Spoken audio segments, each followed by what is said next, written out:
Bust it.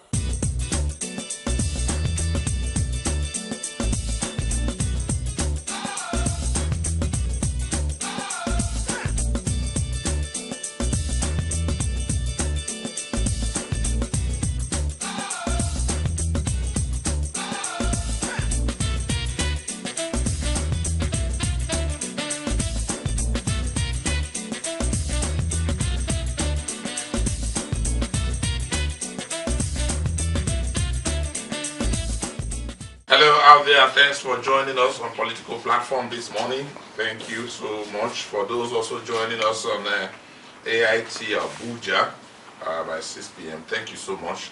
And we want to thank so many of you who find time to put pen to paper to write to us through politicalplatform@yahoo.com. That's actually the most beautiful part of the program. We enjoy sharing your views, and those we can't share, we internalize them and benefit from your experiences. We also continue to apologize to those who, if you write, when you write, you don't hear your mails. It's practically impossible for us to take all the mails because of the number of mails that come.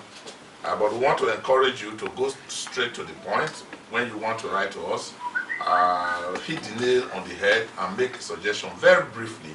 That will also encourage the producers to get your mail all out for us. If you write us episode and write those very, very lengthy ones, we read all of them, but we just benefit from them. It may be difficult to cut off or edit your report, your write-up.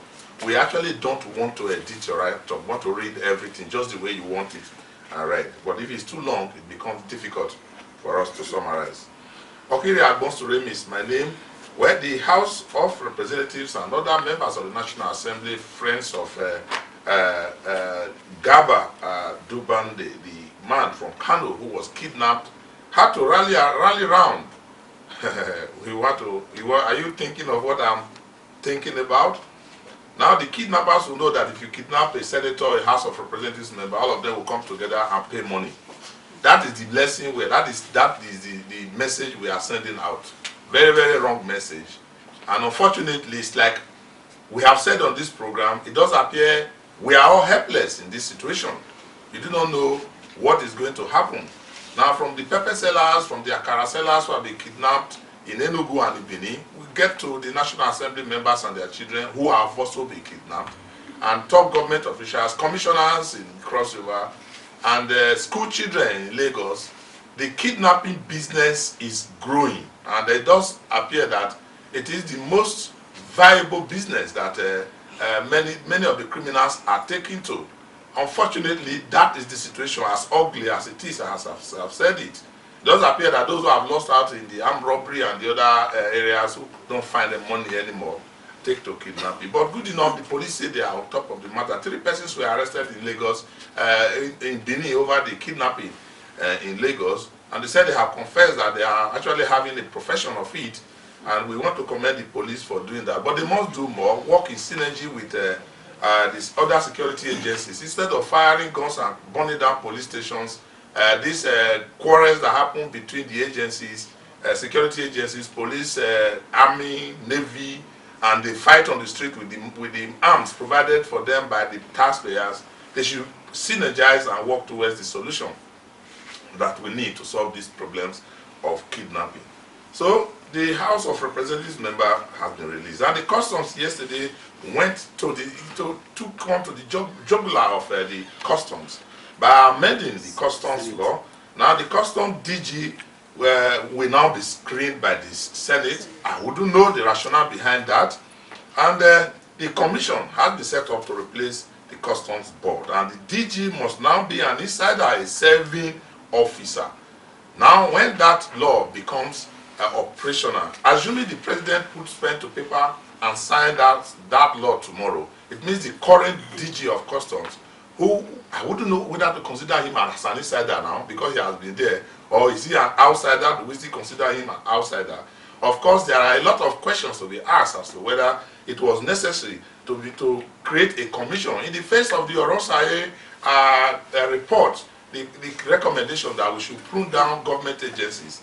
But we are setting up a customs commission that will be headed by a chairman that must be a retired custom or a DG or a deputy DG. More jobs, and more jobs in the face of the dwindling revenue. We'll be talking about this and some of the other issues you have raised in the mails concerning the issues we discussed yesterday and the restructuring debate that is really blowing like a wildfire around Nigeria. Mustafa Mohammed is on the platform this morning. Mustafa, welcome to the program. Thank you, and sadly, a group is talking about Al-Majlis in the north. Jamaatul Nasrul Islam used to be the oldest Islamic organization. They have not spoken all this long now, even the speech is a lamentation. I think they need to do more. The traditional rulers, the government officials, the Islamic scholars that are in this group have actually failed Nigerians. The issue of Al-Majlis in the north has become like the baby factories we always complain about in the east. Because you have children, you give birth to children and you abandon them. It's un-Islamic. It's not done anywhere. I'm excited that they are talking. Mustafa, I'm happy that they have started talking. From talking, they will act. It's the oldest Islamic group and organization we have talked about. And they have kept quiet in the face of all the problems we have talked about. Recently, the traditional rulers started to talk. Even the Sultan of Sokoto himself has also said, look, this is un-Islamic and it's something, it's not anything you can derive from the Islamic injunctions, and that everybody must put their hands together. If they can lead the way, now they are talking, let us encourage them to act so that they can take action. Uju, welcome to the program. Okay, Ria. You know, I believe that the Senate's action yesterday is a reaction to, you know, what some people have considered irregular appointments in some of the offices in the country. I think it's just their own answer, but I wish they had done, you know, a deeper work in that instance. And I also recall that the Committee on Customs has been complaining so much about how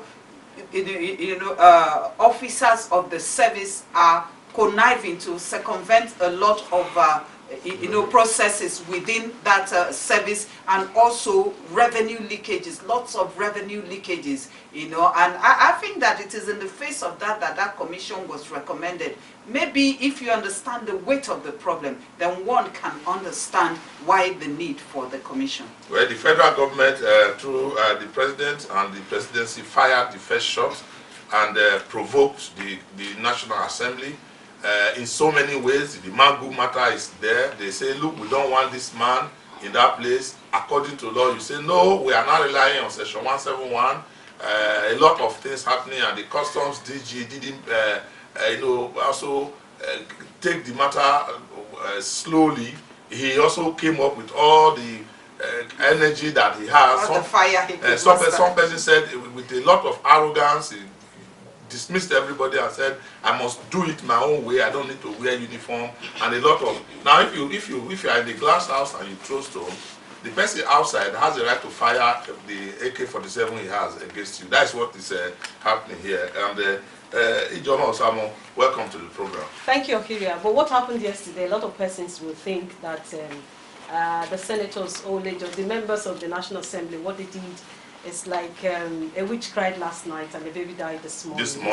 It's like reacting. Who does not know that it's the witch that killed the baby? The baby. So it's like reacting to the controversy between the Customs CG and the Senate. Well, that is actually making it legislating to suit particular individuals. We don't legislate for individuals or even particular. We legislate to last time, and you look at all these issues that can erupt even in future. But when you look at a particular situation and you legislate for it, then it will not have the strength to weather the storm of time. Amobazwa, welcome to the program. Good morning. It may not be fair on the side of the lawmakers yesterday. To be honest, I'm fair to them. That particular bill they worked on yesterday has always been around long before the controversy or the quarrel between them and the current DG of the Nigerian Customs. It's actually an attempt developed about 2 years ago, to be precise, to see how they could reform the Nigerian Customs and make it much more efficient. But apart from the issue of the creation of a new commission which takes over from the board of the Customs, there were some other very relevant areas that that particular bill, is aimed at achieving. Talk about the issue of an additional 1%, which was added to the existing 7% to fund or to finance the operations of customs. And aside from that, there's this concern that vessels come in and out of this country without being adequately screened, inspected. So that particular bill also took a look at that and then made it mandatory that there is this, what they call the pre-shipment and post-shipment inspection must be carried out to avoid all of these incidents of weapons, illegal arms that we are seeing, toxic waste arriving at our seaports, etc. And beside all of that also, the bill, also prescribed, there are about 16 clauses that are penal, that created offensive, so the punishment for erring custom officers. Right now, as we speak, a custom officer who in any way tries to contravene the provisions of that law could be liable to an imprisonment. All right, those are the beautiful sides of it. Unfortunately, when bills are made like this, it's like how do I say it now? When the father and the mother make provision for children, they pay their school fees, they give them school uniform, they buy clothes for them at Christmas, they do all the things for them. For the journalists, it is no news. It is when they fail to pay for the uniform, they the way we say it is that when the dog bites, it's no news. It's no news. When the man bites the dog, that's why it is. So the media will look at those controversial areas and they leave the ones that are normal, that are good, to be trashed. Now let's take a look at our mailbox, political platform at yahoo.com. Hello and welcome to the mail segment. I am Sati Yari. And I am Teneka Akipo. You're welcome. Emeka Mbwari Abuja is reacting to the analysis on the platform. He says, we have heard over time the call for restructuring of the Nigerian state. My question, however, is, have we defined how we want to be restructured? Have we really considered the option of true federalism? Have we thought about making states autonomous as it should be in a true federal system of government? My take is this: agitation will continue even if the Southeast issues are resolved, and that section will cry foul. I suggest we practice true federalism. With that, states will not form a coalition to break out from the federation. If we don't know how to go about it, let's ask the US, who we share some similarities with in terms of multi-ethnicity, religion, and what have you. God bless Nigeria. And on the PENCOM boss issue, Hadiza Melafia in Abuja says, I want to thank you so much for dealing with the Kurukere movement of the federal government on PENCOM and the removal of Mrs. Chinelu Anohu Amazu as DG. It is likely people around the president removed her and appointed one of their own, while President Buhari was around to be in charge of the trillions.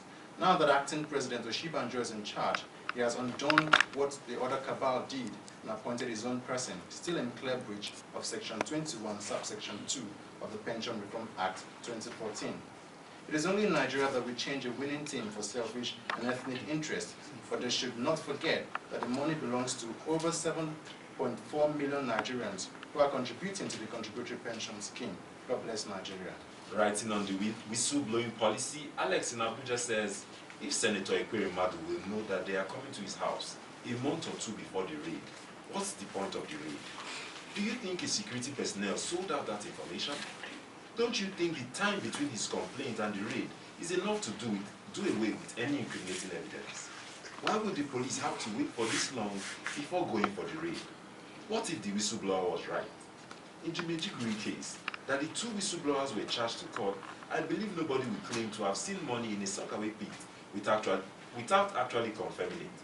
Our security personnel should be held responsible for all these failures, not the whistleblowers. What happened to confidentiality and intelligence gathering? May God bless Nigeria. And on the INEC continuous registration, Anthony in Maraba, Nasarawa State says, I went to INEC registration center in Maraba yesterday to have my PVC, only for me to be told that numbers had already been given the previous day for people that will be attended to throughout the week. I was told that for them to attend to me, I have to be there on a Monday so I can be given a number. Now my question is, should I abandon my work only to be in INEC registration center for collection of number and still come back another day to be registered?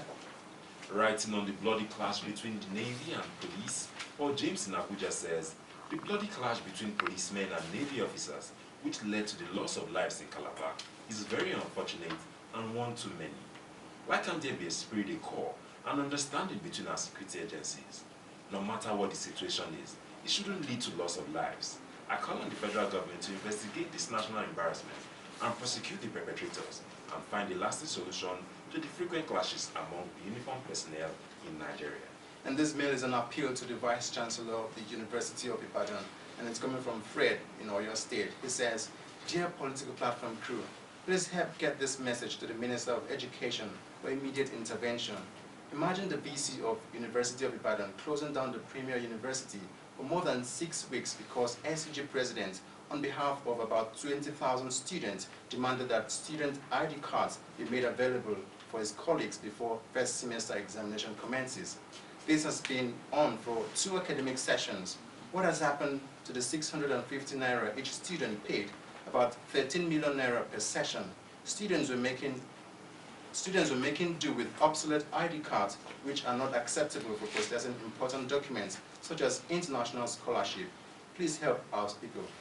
Away from that, Ngozi Okoronkwo in Abuja says, on this occasion of the World Tobacco Day, I charge the government to enforce the ban on smoking in open and public places. Smoking has destroyed a lot of lives, and mainly our youth. Unfortunately, some law enforcement officers who ought to be enforcing the law on smoking in public places are seen smoking openly, and this gives a bad impression to foreigners. Let this law be fully enforced. And that's it on the mail segment for today. Keep your mails coming. Send them to politicalplatform@yahoo.com. Busted. They present the popular radio program Political Platform on the Ray Power FM network. Ray Power FM Political Platform, now on television. Keep track of the country's polity and be part of the process as they discuss and put political developments in the country into perspective. It's Ray Power Political Platform on AIT Abuja. Thank you so much, and thank you for all those your mails. And I love that mail, I love that mail on true federalism. The logic is very clear. If we have a true federal structure, and that by true federal structure, we are looking at the exact position of the states in the United States of America, where Exactly. the states have almost everything for their. They can make their own laws. They can make their own laws. They can decide what they want to do, but they have the federal government laws that also operate in those laws. The FBI, for instance, operates in all the states of the federation. They work side by side with the state police. And they are also there to take their revenue. The federal government also have revenues that they can also take. And a lot of other things that happen. They can decide what they want. Some states in the United States of America run their governorship every 2-3 years. If they don't have to do it the time a presidential election is going on. The state will decide how long they want their governor to stay in office.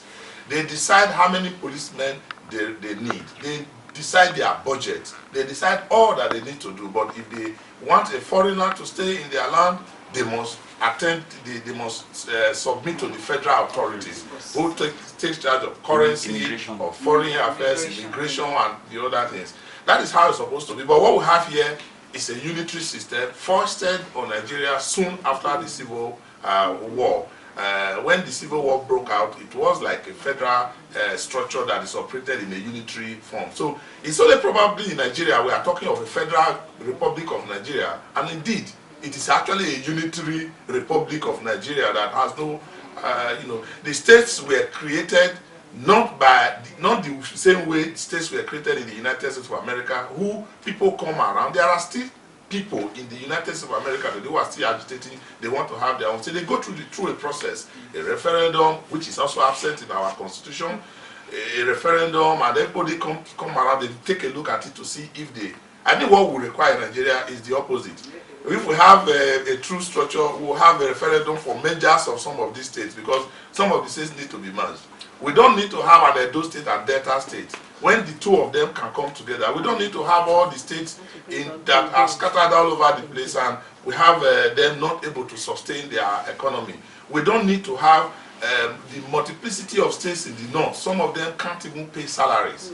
We cannot have a multiplicity of states in the Niger Delta when the Bayelsa and River State could come together and harness their resources and work together. Cross River and Akwa Ibom can come together if they so wish. But what do we have? We have everybody clamoring for a state. And even now, how many do we have? 36 states and I mean, we have in the state, in the last constitutional amendment that we attempted, how many states were in demand for? We have almost every state is demanding for a second state. Our problems in Nigeria is not just the number of states or our size. The biggest problem is our inability to harness the human and material resources. Let me give you this example. Most of the states for several years have gone to sleep waiting on the federal allocation to share. Even in states, most of the states where the IGR comes in, they share it on the table. The biggest problem is if we really want to do this through federalism or political restructuring to create true federalism, then we have to look back. What was wrong with our regional system that the military came and destroyed? These regions, before they became various states and over 774 local governments over the years, were actually doing very well. They were providing infrastructure, they were paying their bills, they were doing manpower development, and they have a lot of money in their treasuries. Even the northern Nigeria, which is so large in size, you have 6 provinces. The Sardauna administration was able to create, provide schools, health centers, even send shoemakers and photographers for training in the UK. They have a junior ambassador in London. The South West had done a lot in terms of agriculture, educational development, and export of its agricultural products, just like in the North. But the biggest problem is that our politicians have gone into a level of corruption.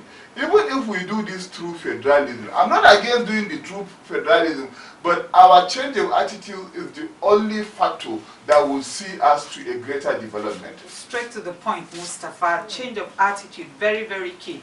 Maybe if we look back to at the time when the military, dismantled the regional arrangement, you could say, okay, maybe because of the civil war, out of fear that if the region still had their autonomy, succession might be attempted again. Maybe it was expedient at that time, but over the years, it has become irrelevant.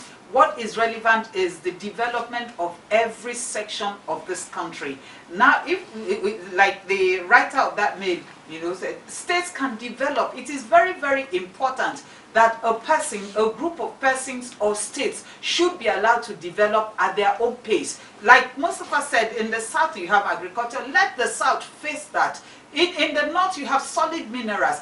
Let them also face the mining of and use it to develop the states, in the North. Let every state develop at their own pace, utilizing their own resources without being hindered in any way. You do not take from me and give to the man who is bereft of ideas or who is lazy to mine what is within his own domain. Because, like I said the other day, every nook and cranny of this country is lined with natural resources waiting to be tapped, waiting to be utilized. God has blessed us so much. No state can say it doesn't have what to use to sustain itself. Now let's take a break. When we just take a break, I will have the debate and the contribution of my colleagues. Please stay with us. Busted. They present the popular radio program Political Platform on the Ray Power FM network. Ray Power FM Political Platform, now on television. Keep track of the country's polity and be part of the process as they discuss and put political developments in the country into perspective. It's Ray Power Political Platform on AIT Abuja. Thank you so much for remaining with us on the platform. And we're talking about the need for Nigeria to face the facts and the truth and the reality of if it is true federalism or the restructuring we are talking about, so that we can move. No, okay, I still believe if we are practicing a federal system of government, we should practice it to the letter. Because, yes, if we borrowed, like the common language I hear today, that we borrowed from America, Just look at what is happening in America. There are states that are richer than the center.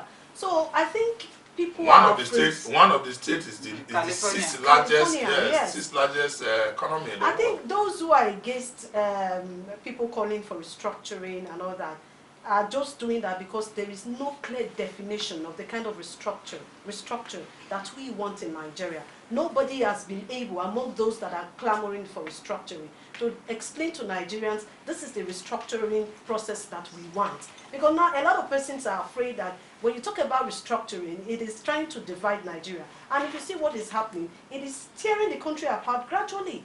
Because there are no clear definition, no explanation to this is the kind of restructuring that we want. Is it political restructuring or economic restructuring? But if you look at what we actually are clamoring for, we want everything. We want both economic restructuring, political restructuring. Because first of all, we still want restructuring of the hearts and the mindsets of our leaders.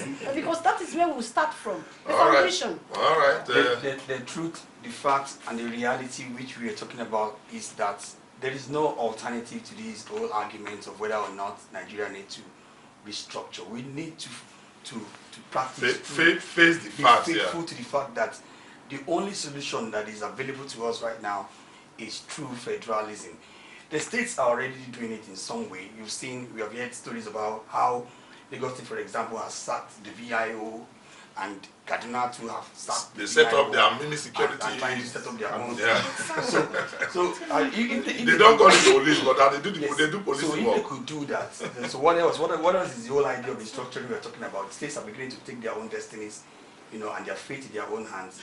But I think where the fear lies has always been the vexed issue of resource control. All right, let's leave it there. When we come back on Friday, we'll have more for you, and we will gladly get your mails. You'll take a deep look at your suggestions and then share them. My name is Okiri Agbonsuremi. Do have a wonderful Thursday. Bust it.